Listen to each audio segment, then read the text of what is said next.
automatically starts copying the data across. You can also set it to delete SD card contents after copy. So, and I say after copy because we want to make sure that the data has moved from the SD card onto the drive before we clean the data.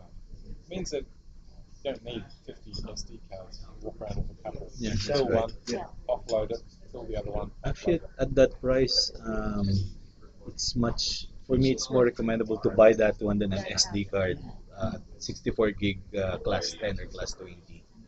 It's almost the same price. The other thing with the SD card slot too is it's XC format, so there's no size limitation. So when you get to 56 gig SD cards or 512, they'll work on this device. It's a good backup for photographers. Like Yeah, immediately you can back up your card. So we have additional settings in here. You can turn the DLNA media server on and off. The MyCloud mobile app now actually uses the DLNA media server to serve and search for content. I'll give you a more of a demo of that shortly. You can update the firmware.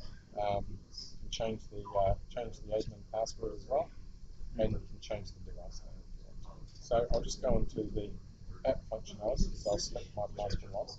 So we have 4 viewing modes: all, which is files and folders, photos, music, and videos.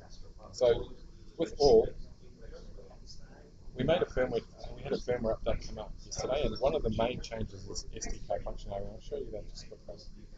When you plug an SD card in and offload the content, it creates a folder for the specific SD card. Okay, so you don't write over different files. Yeah. So the other thing that we've done, and this is the change that we've made this week, is that when you import files from the SD card, it now creates a timestamped folder. So if I take, say yesterday I took 100 photos and I did the import, it would create a folder with that date and those photos in it.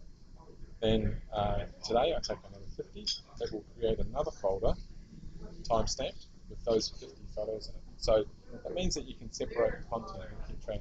And the way I actually personally sort my photos at home is I start with the date and then the name of the event. So this is really handy for me personally because it makes it, I can actually just upload that folder straight to my MyCloud at home and it makes it a lot simpler. So Does it recognize duplicate files? Yeah. It